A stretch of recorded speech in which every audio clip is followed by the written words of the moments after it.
હે ગાઈસ, સ્વાગત છે તમારું મારી ચેનલ ભારતીય ફૂડ મેજિકમાં। આજે હું તમારા સાથે શેર કરવાની છું કોર્ન ચીઝ પરાઠાની રેસીપી। અને જેને પણ કોર્ન ભાવતા હોય એને તો આ રેસીપી જરૂરથી પસંદ આવશે જ। અને આ એક નવા ટાઈપના પરાઠાની વેરાયટી છે, તો તમે એને ટ્રાય પણ કરી શકો અને ટેસ્ટમાં ખૂબ જ ટેસ્ટી લાગે છે। સૌથી પહેલાં આપણે લોટ બાંધવાનો છે। તેના માટે 1 કપ જેટલો ઘઉંનો લોટ લીધો છે અને 1/4 કપ જેટલો મેંદો લીધો છે। અને જો તમને પસંદ ન હોય તો સ્કીપ પણ કરી શકો। અને એમાં સ્વાદ પ્રમાણે મીઠું એડ કરશું અને 1 ટેબલસ્પૂન જેટલું તેલ એડ કરવાનું છે। અને પછી થોડું પાણી એડ કરીને આપણે એનો સોફ્ટ લોટ બાંધીને તૈયાર કરી લેવાનો છે। અને તમે જોઈ શકો છો કે આપણો લોટ છે એ બંધાઈ ગયો છે। અને હવે આપણે એમાં થોડું એવું તેલ એડ કરી અને લોટને પાછો કૂણવી લઈશું। અને લોટ છે ને આપણે 10 થી 15 મિનિટનો રેસ્ટ આપવાનો છે। તો આપણો લોટ કૂણાઈ જાય પછી આપણે એને રેસ્ટ ઉપર રાખી દઈશું। અને લોટ છે એ રેસ્ટ ઉપર આપણે રાખી દઈએ અને પછી આપણે ત્યાં સુધીમાં સ્ટફિંગ બનાવી લઈએ। તો સ્ટફિંગ બનાવવા માટે મેં કોર્નને બાફી લીધા હતા અને પછી એને ક્રશ કરી લેશું। અને એ મેં 1 બાઉલ જેટલા લીધા છે અને એમાં 1/4 કપ જેટલું બેસન ઉમેરવાનું છે। અને જો તમને મોઇસ્ચર કન્ટેન્ટ થોડું વધારે લાગતું હોય તો તમે સાથે કોર્નફ્લોર પણ એડ કરી શકો। સમારેલી કોથમરી એડ કરશું અને ચીલી ફ્લેક્સ અને ઓરેગાનો એડ કરવાનો છે 1/4 ટીસ્પૂન જેટલો। અને સ્વાદ પ્રમાણે મીઠું એડ કરશું અને લીલું મરચું ઉમેરવાનું છે 1 નંગ જેટલું, એ એડ કરી દઈશું। અને કાળા મરીનો પાવડર એડ કરશું 1/2 ટીસ્પૂન જેટલો। અને 1 ક્યુબ જેટલું ચીઝ ઉમેરવાનું છે। આપણે ચીઝ ઉમેરવાના છીએ એટલે મીઠું છે એ મુજબ એડ કરજો।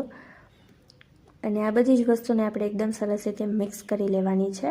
અને જો તમને સ્ટફિંગમાં થોડું મોઇસ્ચર વધારે લાગતું હોય તો તમે ચોખાનો લોટ અથવા તો કોર્નફ્લોર છે એ એડ કરજો। અને પછી મીડિયમ સાઇઝનો લુઓ લઈને આપણે એની આટલી થોડી જાડી એવી પૂરી વણી લેશું। અને તેલ સ્પ્રેડ કરીને આપણે થોડું એવું સ્ટફિંગ એમાં વચ્ચે સ્ટફ કરશું અને બધી જ બાજુથી સાઇડ્સને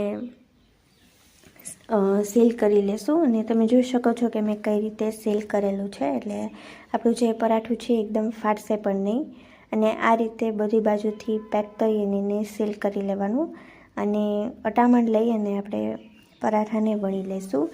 અને એકદમ પતલું નહીં પણ મીડિયમ થીક આપણે એની સાઇઝ રાખશું।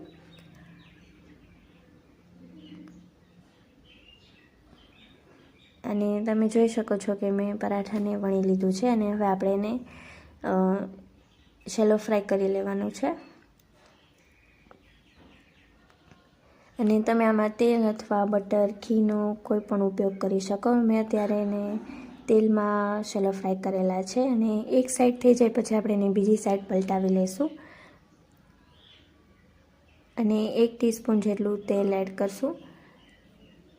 અને બંને બાજુથી ક્રિસ્પી થાય ત્યાં સુધી આપણે એને શેલો ફ્રાય કરી લેવાનું છે।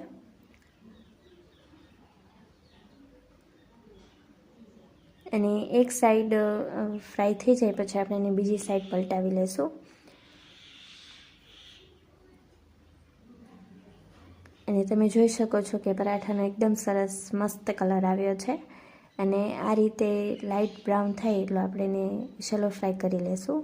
અને પરાઠાને મેં મસાલા દહીં સાથે સર્વ કરેલા છે અને ઉપર એક બટરનું ક્યુબ મૂકીશું અને ટેસ્ટમાં ખૂબ જ ટેસ્ટી લાગે છે। તમે ઘરે આ રેસીપી જરૂરથી ટ્રાય કરજો।